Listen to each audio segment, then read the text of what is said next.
여러분, 우리가 별을 좋아해요. 그래서 별이라고 하는 말을 우리가 영어 단어에서 star 그래요. 다 스타가 되고 싶어 하잖아요. 그죠? 스타, 별을 좋아하는데 우리가 상처라고 그럴 때 그 말을 영어로 scar이라고 그래요. 그런데 이 단어는 중간에 철자 하나만 바뀌었어요. T자가 C로 바뀌면 바뀌는 거예요. 그러니까 환경이나 상황을 비관하고 불평하면 scar, 상처만 남게 되지만 반대로 감사하게 되면 아픈 상처까지도 찬란한 별처럼, 스타처럼 빛나게 된다는 사실을 오늘 이 시간에 받아들일 수 있게 되기를 축복합니다. 감사함은 이렇게 삶의 수준을 다르게 만듭니다. 왜냐하면 감사는 하나님이 사람들에게 선물하신 행복의 기가 막힌 원리가 감사함에 있습니다. 감사는 기적을 낳는 씨앗입니다. 감사하면 할문이 열리고, 감사하면 내일에 대한 비전의 문이 새롭게 열립니다. 오늘 본문에 감사를 통해서 놀라운 은혜와 기적을 경험한 사람들, 최악의 환경에서 최선의 승리와 하늘의 기쁨을 경험한 사람들의 드라마틱한 이야기가 등장합니다. 기적의 주인공, 여러분이 너무나 잘 아시는 바울과 실라가 빌립보 감옥에서 감사의 찬송을 통해서 그들이 하나님께 감사하게 될 때 보여준 기적의 그 기가 막힌 이야기 속으로 오늘 여러분과 제가 들어가려고 그래요. 첫째는 감사는 고난의 밤중에 찬송하게 만들어줍니다. 오늘 본문은 이렇게 시작하지요. 16절입니다. 우리가 기도하는 곳에 가다가 점치는 귀신 들린 여종 하나를 만나니 점으로 그 주인들에게 큰 이익을 주는 자라.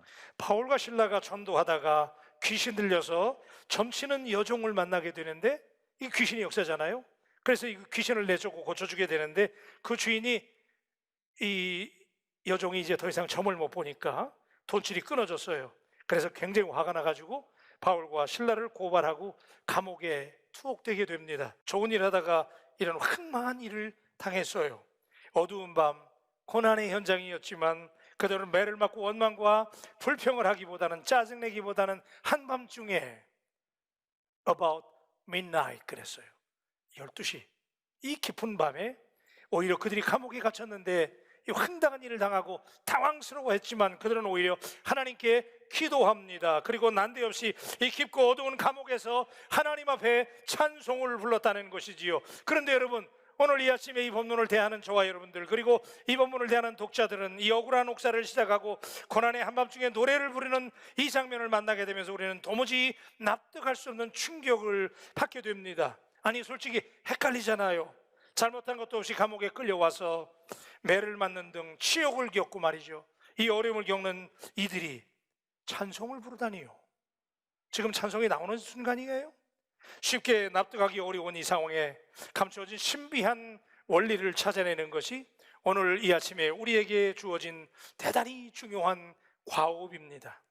상황은 좀 다를지 몰라도 아마도 우리는 다 이런 인생의 억울한 밤을 만날 때가 종종 있기 때문입니다. 인생을 살다 보면 흔히 깊은 밤 같은 상황을 만날 때가 많습니다. 핵심 원리는 밤 같은 암울한 상황에서 우리가 어떻게 반응하느냐. 인생이 다 억울한 밤 같은 상황, 갑자기 만나는 어두운 밤 같은 상황을 만나는 것이 인생이라면 그때 우리가 그리스도인으로 어떻게 반응하느냐라고 하는 것은 여러분의 인생의 질을 바꾸게 됩니다. 믿음 있는 그리스도인들은 이러한 고난의 한밤중에도 어둠을 바라보고 환경을 바라보고 낙심하기보다는 감사한 마음을 품어야 한다는 것이지요. 그래서 하나님을 찬송하게 됩니다. 찬송을 하나님께 불러드리면, 여러분이 고난의 밤중에 찬송을 하나님께 불러드리면 하나님은 하나님의 일을 시작하십니다. 여러분, 우리가 생각해 볼수록 깊은 밤과 노래는 절대로 어울릴 수 없는 불편한 조화 같은데, 오히려 우리가 믿는 기독교 신앙은 이 불협화음 속에서 신앙의 진수를, 참맛을 느끼게 해줍니다. 우리는 어둠을 싫어합니다. 어둠을 좋아하는 사람 어디 있어요? 어둠을 싫어하고, 그래서 우리는 할 수만 있으면 어둠을 피하려고 합니다. 그런데 하나님은 왜 복음을 전하려던 바울과 실라를 도와주시지 않으시고 선한 일을 하다가 억울하게 고소를 당하고 감옥에서 캄캄한 밤을 보내게 하셨을까요? 그리고 그들은 이런 말도 안 되는 상황에서 노래를 불렀다니요. We cannot understand. 도무지 이해하기 어렵잖아요, 그죠? 이해할 수 있나요? 참 어려운 일이에요. 그런데 여러분 그거 아십니까? 우리 사람들은 다 어두움을 통해서 세상에 태어났습니다.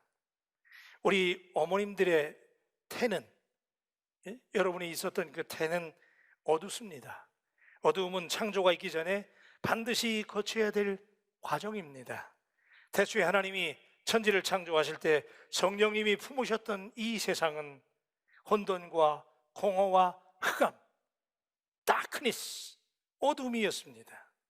하나님이 빛을 창조하시기 전에 세상은 어둠이었고 흑암이었습니다. 그래서 우리는 분명히 주목해야 됩니다. 하나님께서 새로운 역사를 창조하시기 전에 반드시 어두움을 통과하게 한다는 사실이 오늘 저와 여러분들에게 위로가 되고 격려가 될 수 있기를 주님의 이름으로 축복합니다.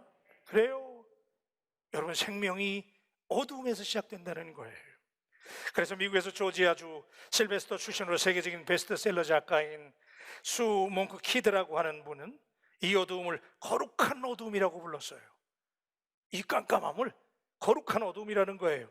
그는 기다림, 내 영혼을 새롭게 빚어가는 이라고 하는 그의 책에서 극심한 인생의 어두움의 터널을 지나면서 절망하고 있던 그가 대단히 중요한 사실을 이렇게 깨달았음을 고백합니다. 그가 이런 얘기를 하는 거예요.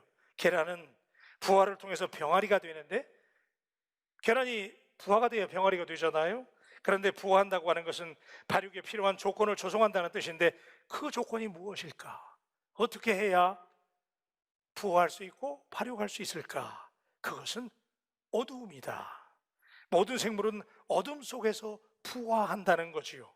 비로소 나는 내가 처한 어두움이 거룩한 어둠인 것을 깨달았다는 거예요. 새 생명이 출현할 때마다 그 과정에서는 반드시 어두움이 필요하다는 것을 내가 발견한다는 거예요. 그리고 그 어둠의 시간은 사실은 기다림의 시간이라는 거예요. 여러분, 요셉은 어두운 구덩이에 떨어졌어요. 애굽의 군대 장관 보디발의 집구와 감옥에서 무려 13년 동안 아주 캄캄한 희망이 보이지 않는 어두운 세월을 보냈습니다. 이 어두운 기간 동안 하나님은 요셉을 위해서 역사의 무대를 준비하고 계셨다는 사실을 믿으시기를 바랍니다. 바로왕이 난데없이 이상한 꿈을 꾸잖아요.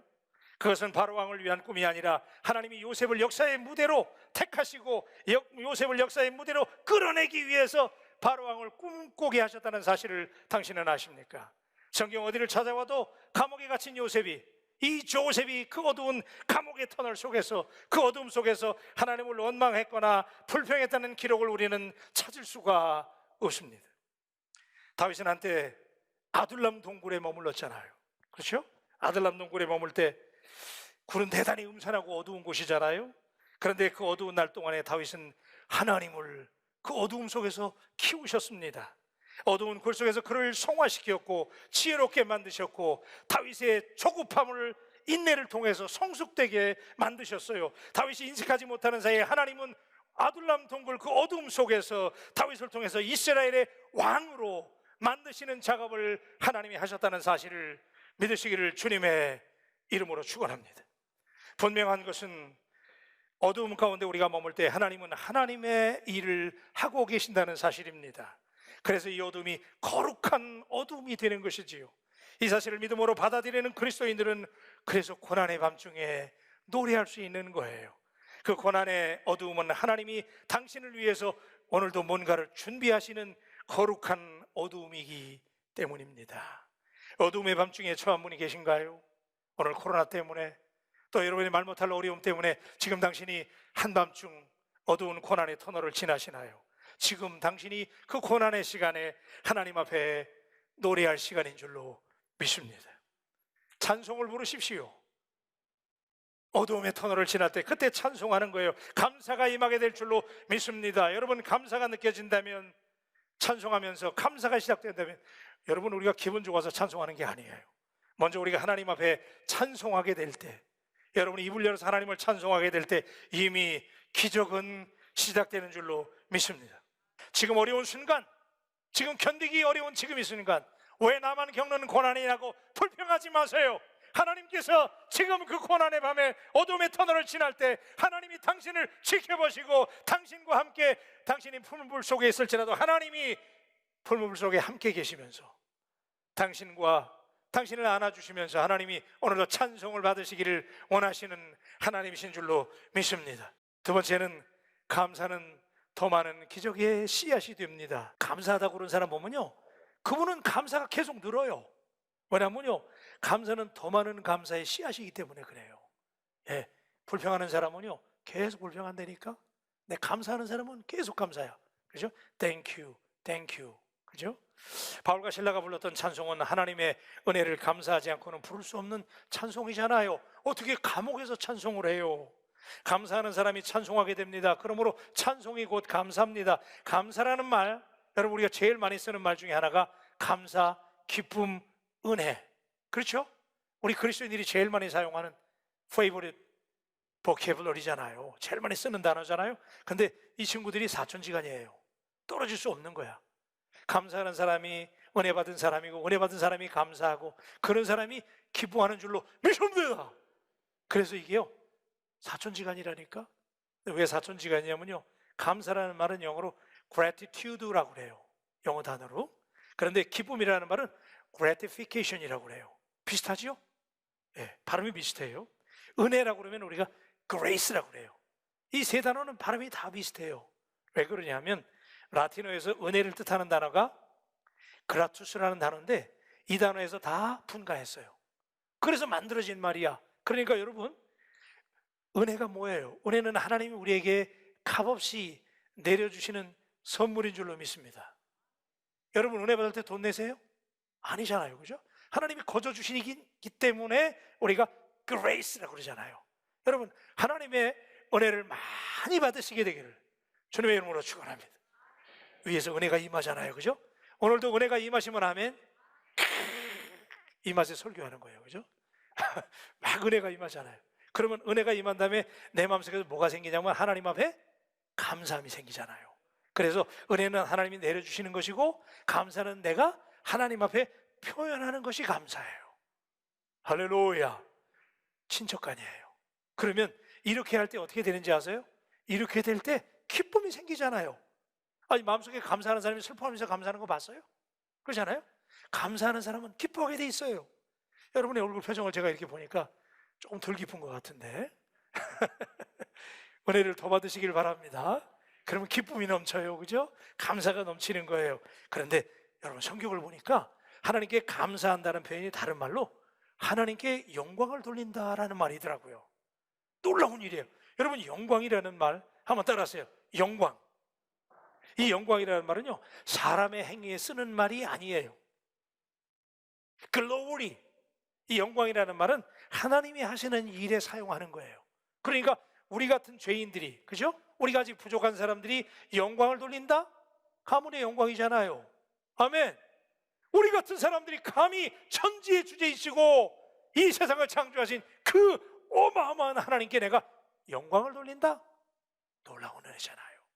그런데 여러분 그게 언제 가능하냐? 내가 하나님께 감사할 때. 성경은요 우리가 하나님께 감사하는 것이 영광 돌린다는 거예요. 그걸 어떻게 할 수 있냐면 누가복음 17장 16절로 18절을 보면 예수의 발 아래에 엎드려 감사하니 그는 사마리아 사람이라. 예수께서 대답하여 이르시되 10사람이 다 깨끗함을 받지 아니하였느냐? 그 9은 어디 있느냐? 이 이방인 외에는 하나님께 영광을 돌리러 돌아온 자가 없느냐 하시고. 아멘. 10명의 문둥병자가 다 고침을 받았는데 그 중에 사마리아 사람 하나만 돌아와가지고 주님께 감사했잖아요. 그랬더니 주님이 뭐라고 말씀하세요? 하나님께 영광을 돌리는 자가 너밖에 없느냐 그러잖아요. 그러니까 감사하는 게 하나님께 영광을 돌린다는 사실 믿으시면 아멘. 그래요. 그러니까 여러분들이 하나님께 감사를 될 수만 있으면 하나님께 감사를 많이 하시기를 주님의 이름으로 축원합니다. 그래요. 그럴 때 막 은혜가 넘치는 거예요. 여러분 우리가 하나님 앞에 그래서 감사하게 될 때 영광이 돌려지게 되고 그 막 찬송이 나오게 되고 그래서 가정에서 찬송이 회복되면 문제가 해결될 것입니다. 감사로 예배하는 삶이 회복되면 반드시 기적이 시작되는 줄로 믿습니다. 여러분 상황과 조건에 상관없이 무조건 예? 무조건이야. 예? 여러분 하나님께 무조건 감사하십시다. 우리 옆 사람들에게 무조건 감사하십시다. 여러분 찬송을 부르면요 자꾸 감사하게 되는 거예요. 아멘. 왜냐면 하나님의 나라가 이루어지니까. 그래서 감사는 플러스예요. 그래서 감사하는 사람은 자꾸 더하기 인생을 살게 돼요. 그냥 막 붙어 보기 막. 예, 그런데 불평하고 원망하는 것은 빼기와 같은 거예요. 그래서 지금 받은 복도, 지금 여러분이 누리는 축복도 불평하고 원망하면 다 뺏기는 거예요. 그 나중에 우리가 핀털터리가 되는 거예요. 한국의 지성 이어령 박사님이 이런 얘기를 했더라고요. 우리가 감사하는 행위 있죠? 감사하는 행위는 벽에다가 던지는 공처럼 우리가 벽에다 공을 던지잖아요. 그러면 이 공이 다시 자신에게 돌아오는 것처럼, 그게 감사라는 거예요. 아멘. 그래요. 여러분들이 감사하게 되면요, 반드시 그 감사가, 감사드리고 그러면 그 감사가 더 큰 감사를 물고 여러분에게 돌아온다는 사실이 격려가 되시길 주의 이름으로 축원합니다. 예. 세 번째는요, 감사하는 사람들은, 여러분 진짜 감사하는 사람들은 영혼을 살리는 능력이 나타나요. 네? 여러분 기적 중에 가장 큰 기적이 뭔지 아세요? 사람을 살리는 거예요. 네? 이게 진짜 큰 기적인데, 바울과 신라가 하나님께 감사하는 믿음을 갖고 찬송을 했어요. 감옥에서. 그랬더니 하나님이 들으셨어요. 그런데 여러분, 하나님만 들으신 게 아니에요. 성경을 봤더니 죄수들도 들었다는 거예요. 그래서 25절에 보니까 하나님을 찬송하며 죄수들이 듣더라. The other prisoners were listening to them. 여러분, 그 감옥에 있는 다른 죄수들이 이 밤중에 이거 뭔 소리야? 그러고 들어보니까 바울과 신라가 부르는 찬송이에요. 다른 죄수들이 들었던 거야. 그러니까 죄수들이 이 찬송을 들으면서 마음속에 감동이 일어났어요. 바울과 신라가 찬송을 부를 때 어떻게 됩니까? 옥문이 열렸어요. 그리고 세상을 묶여있는 팔이 착고가 풀렸어요. 여러분, 여러분이 찬송할 때, 여러분이 하나님 앞에 감사할 때 실제로 그런 능력이 나타나게 되는 줄로 믿습니다. 예, 감사할 때 막혔던 문이 열리는 거예요. 그래서 죄수들이 탈옥을 하는 거야. 감옥 문이 열렸으니까, 그죠? 그래서 죄수들이 막 탈옥을 하는데 이때 일부 죄수가 나간 것 같아. 그러니까 이 로마의 법에 따라서 이 간수들이 이제 큰일 난 거야. 못 지켰잖아요 지금. 그러니까 이제 로마 법에 따라서 이 간수들이 사형을 당한단 말이에요. 죽는 거야. 그러니까 이들이 차라리 우리가 로마의 간수답게 용감하게 자결을 하자. 그리고 칼을 싹 긴장을 좀 하셔야 돼요. 자, 칼을 싹 뽑아가지고 이제 차라리 그냥 죽자. 그러고 자살하려고 그러는데, 그때 이렇게 불안했을 때 27절로 28절에 보니까 간수가 자다가 깨어 옥문들이 열린 것을 보고 죄수들이 도망한 줄 생각하고 칼을 빼어 자결하려 하거늘 바울이 크게 소리질러 이르되 내 몸을 상하지 말라, 우리가 다 여기 있노라 하니. 아멘. 바울과 신라가 그걸 말렸어요. 우리가 여기 있다는 거야. 불안해하지 말라는 거예요. 그죠? 마음을 열게 만들었어요. 그리고 나서 어떻게 했냐면 그들에게 복음을 전해요. 31절과 32절에 보니까 이르되 주 예수를 믿으라, 그리하면 너와 내 집이 구원을 받으리라 하고 주의 말씀을 그 사람과 그 집에 있는 모든 사람에게 전하더라. 그랬더니 34절에 그들을 데리고 자기 집에 올라가서 음식을 차려주고 그와 온 집안이 하나님을 믿음으로 크게 기뻐하니라. 아멘. 할렐루야. 감사한 일이죠. 결국 간수의 집에 있던 모든 사람이 바울과 신라가 찬송하고 감사하고 복음을 전했더니 간수만 구원받은 게 아니고 그 집에 있던 모든 사람이 다 구원을 받게 된 줄로 믿습니다. 여러분, 기적 중에 기적. 우리 바울교회가 기적의 공동체잖아요. 근데 기적 중에 기적은 사람의 영혼을 구원하는 거예요. 예? 그래서 감사할 때 초자연적인 기적이 따라오고, 여러분이 감사하잖아요. 그럼 여러분 찬송하잖아요. 그럼 다른 사람들의 마음의 문이 열리는 거예요. 믿으시면 아멘.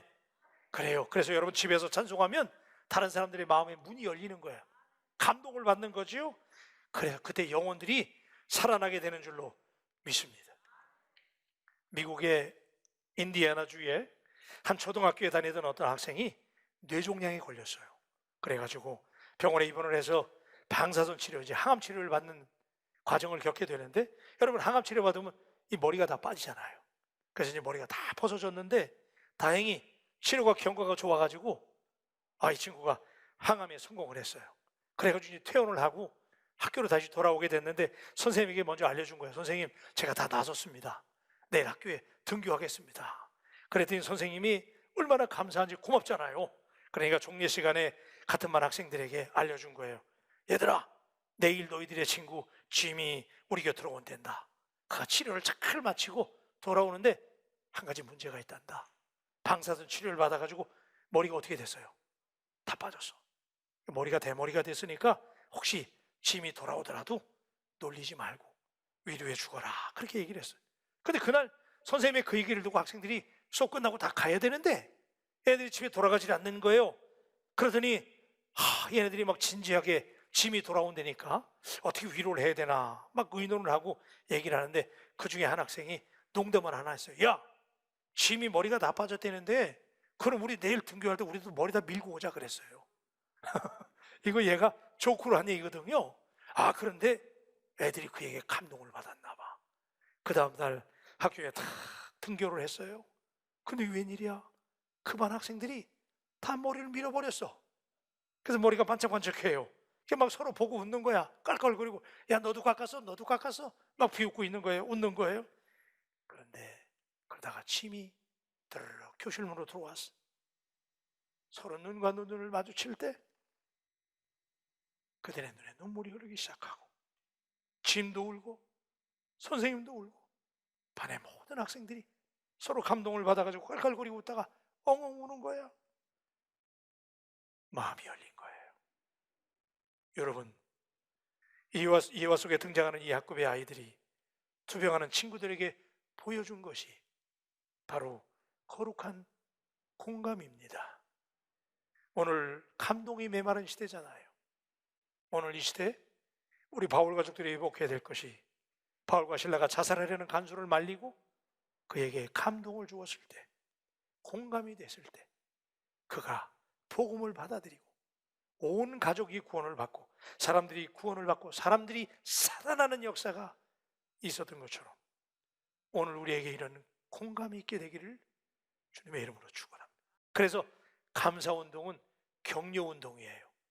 따라하세요. 감사가 격려다. 아멘. 그거 아세요, 여러분? 감사운동 딴 거 아니에요. 우리가 감사한다고 그러니까 어렵게 생각하는데 감사는 박수 쳐주는 거예요. 누가 잘하면 잘한다고 박수 쳐주는 거야. 그 칭찬해 주는 거예요. 그죠? 세워주는 거예요. 아픈 사람하고 같이 있어주는 거예요. 그 말 들어주는 거예요. 그게 격려고 그게 감사예요. 그럴 때 그 사람의 마음의 문이 열리는 거예요. 그리고 그 영혼이 살아나게 되는 줄로 믿습니다. 예, 그래서 여러분 우리가 격려라고 말하죠.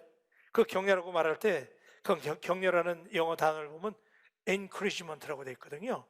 근데 그 encouragement라고 하는 말 가운데 보면 courage라는 용기라는 말이 들어가 있어요. 그러니까 여러분들이 감사하는 것이 격려하는 것이고 격려하는 것이 뭐예요? 용기를 주는 거예요. 아멘. 예. 근데 여러분 조지 아담스라는 분이 무슨 얘기를 했냐면요, 격려는 영혼의 산소와 같다는 거예요. 격려가 뭐냐? 영혼의 산소와 같대. 그래서 이런 예를 들었어요. 여러분 유리잔에 촛불이 켜져 있어요. 유리잔에 옛날에 그런 등이 있었잖아. 근데 거기 촛불이 켜져 있는데 촛불이 잘 탄단 말이에요. 근데 그러다가 그 유리잔에 뚜껑을 덮어버려. 그러면 그 촛불 어떻게 되게 해요? 다 아시면서 왜 모른 척 하세요? 자, 촛불이 어떻게 돼요? 꺼지잖아요. 잘 들으세요. 사람은 하나님이 설계하실 때 격려를 먹고 살게 돼 있어요. 그래서 영혼의 산소와 같은 거예요. 그런데 격려를 중단하잖아요. 뚜껑을 닫아버리고 격려를 중단해버리면 영혼 속에 있는 열정의 불이 꺼져요. 그러면 하던 일도 못해요. 그래서 별 볼 일 없는 인생이 되는 거예요. 감사운동은요, 나 작지 운동이에요. 한번 따라하세요. 나 작지. 우리가 작다고 해서 작은 게 아니고, 저 말이 무슨 뜻이냐면요, 나 작지 운동은요, 나로부터, 그 다음에 작은 것부터, 지금부터, 큰 것만 감사를 하지 마세요. 나부터 감사해야 돼요. 그 다음에 작은 것부터, 그리고 언제부터? 지금부터. 그래서 지금 제가 기도할 때 여러분 하나님께 지금부터 감사하시길 바랍니다. 그래서 우리 교회 감사의 바이러스가 인펙션 돼서 축복의 공동체가 되기를 주님의 이름으로 축복합니다.